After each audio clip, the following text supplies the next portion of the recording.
Hey, good afternoon to you. It's actually getting closer to evening, but just wanted to welcome you to English 164 W1 Late Start Spring 2015.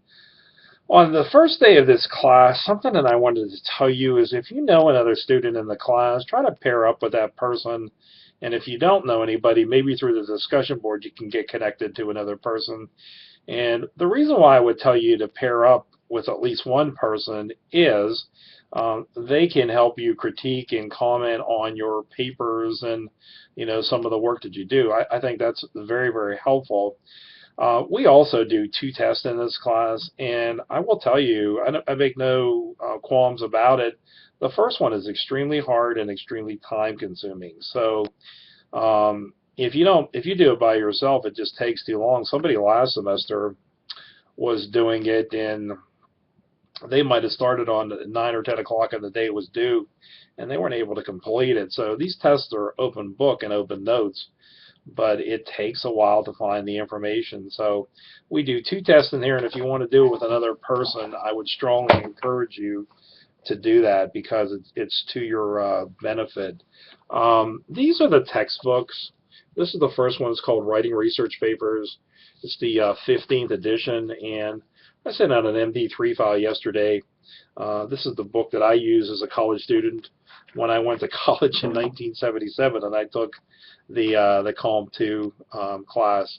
So it's been around for a long time, and it's really quite good. Save it when you're done with this class because you will be able to use it in future types of writing. And of course, this is the book, The Dialogues, an Argument, Rhetoric, and Reader. We use this a good bit for these quiz questions, but also for other assignments that we do. So I just wanted to mention, but we will use these books and use them pretty in depth. So, but when you're done with this class, you don't have this book. Um, you don't need to keep it, but the other book, I would strongly encourage you to do so. A couple of points. When you send me an assignment, I just wanted to tell you the advantage of using specific email guidelines. In your subject line, put your first and last name, put ENG 164 W1, and then you can say what the assignment is. So assignment 1 or preliminary bibliography or whatever it may be. So you will send, when I ask you to email me these assignments, you can send them as an attachment and send them to me. You can send them through Blackboard. There's a feature in there under Tools where you can send an email. And of course, you can email me through hriCIKM@wccc.edu. When you send me an email, address me by name, Dear Mr. Ritzik, and my last name is spelled HRICIK, comma. So you'll put a comma there after Dear Mr. Ritzik. This is assignment 1 or whatever you're sending me due for whatever day it is, period. And then in this assignment, I've tried to do X, Y, and Z. So give me a sentence or two telling me something about what you are sending. Then finally, ask me for feedback in about a week. And then after that, you can just sincerely, comma, or thank you, comma, and then your first and last name. And believe me, that is very, very useful for me, and it's quite helpful overall. You also have access to Office 365 through your WCCC email, and I believe I have information on that in assignments, but you have access to Microsoft Office, or Office but Word, Excel, PowerPoint, Access, and so on. So it's a pretty nice package that is included with your with the email here. And the other point that I wanted to tell you, we're going to use the discussion board pretty extensively, and even with the drafts of the research paper that we do, like the first two drafts, I'm going to have you post to the discussion board. And for that reason, students get to see what my comments are, my feedback, and then I also want you to comment on what other students have written. Because like I had this class in the summertime, and I had a student, and she wrote on like nutrition, and it was like on vitamin C, like vitamin C, the benefits of it. But her sister, another person had a sister who was a nutritionist, and so she was able to add like other information, other sources of vitamin C that the first student did not consider. So if you know information or if you know people that have expertise in a particular area, then tell them. Or if you have expertise, then please share it with them. It is very, very helpful. I've been at WCCC now since 1990, and I've been here full time since 1992.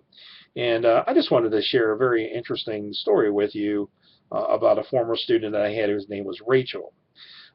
She was in this class maybe 8 or 10 years ago, and she had a daughter that had cerebral palsy. And so, in essence, what that is that if a child is not, it does not come out of the womb in a timely manner, if the child is in too long, then they can suffer from deprivation of oxygen and then have some issues maybe with speech, maybe eating issues, and others. She actually has to take her daughter to Children's Hospital each week because she's faced some consequences. But the point about it that was really, really interesting is she said that the OBGYN doctor that was on call that night, that person had been on call so long that they let her know that there was a problem, but she looked at it initially and said, no, she said, this child won't be delivered till tomorrow. I'll take care of this in the morning.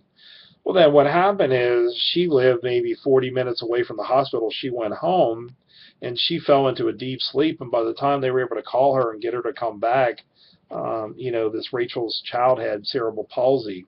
So she wrote a paper, a research paper on it, and it was really, really fascinating.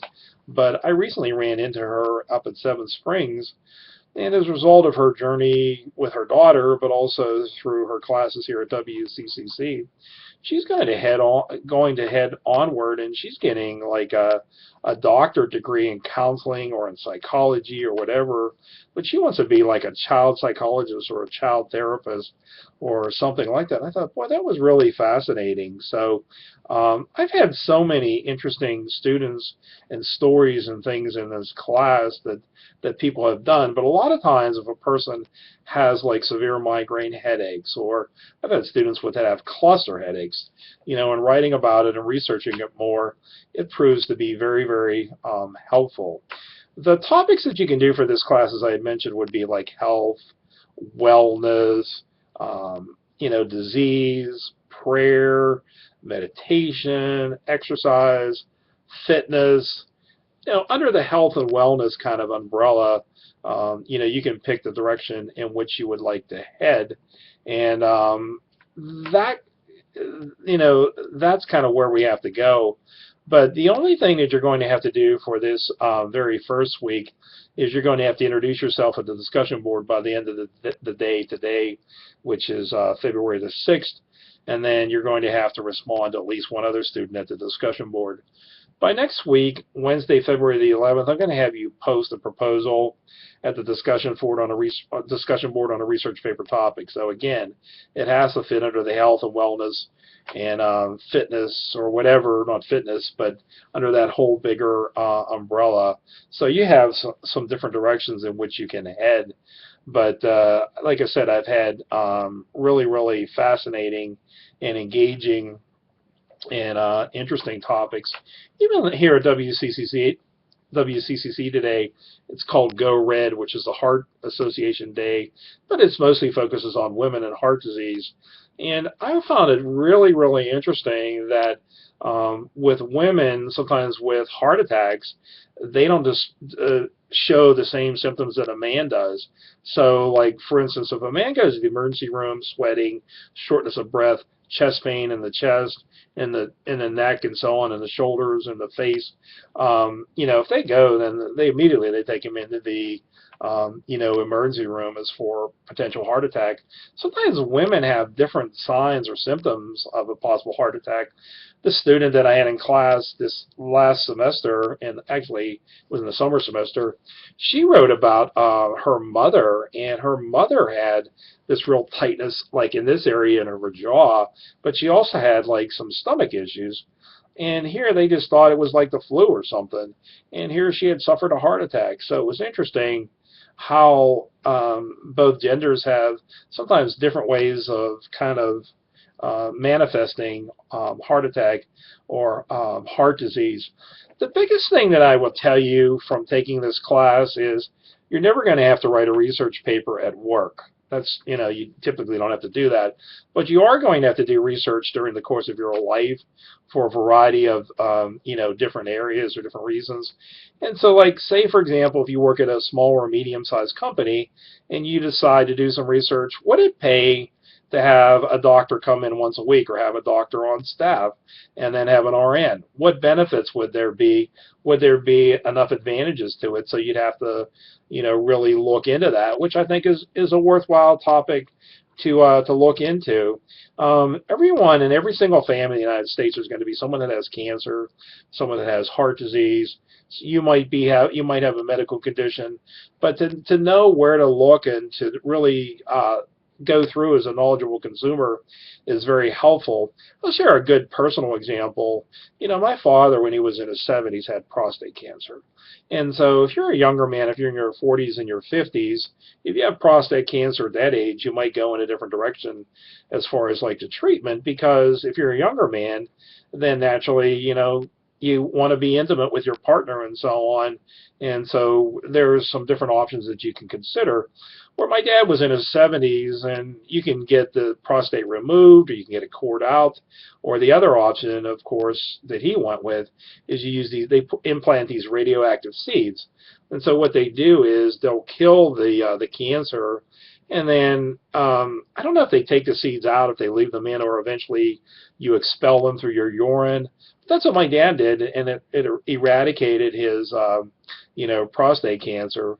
But it had other side effects to him. So, he had to urinate really, if he had to go to the bathroom, it had to be like right now.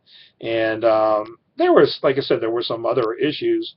But at that point in his life, he wasn't concerned about like intimacy or anything. He was just concerned about survival and, getting well. So, and like I said, it's the same thing if somebody has breast cancer, or if somebody in your family has severe depression and you don't know what to do about it, or blood clots, for example, are a really good example. So understanding and knowing the tools and researching, in my opinion, is really, really useful. So it trains you how to research and find good information. When you're starting out your paper for this class as well, make sure to check into some of our databases. In particular, check out Encyclopedia Britannica, because they have a whole array of really, really good sources there. I'm a big fan of EBSCOhost and, of course, LexisNexis. Those are quite good. And of course, you can go to the broader databases or, search engines like Google or Bing and so on. Through our library, of course, you have books. You can get through ebooks. And so you have some different sources at your disposal. Don't rule out like, interviews, surveys, questionnaires, observations. Those are called primary sources. And certainly there are some benefits to those.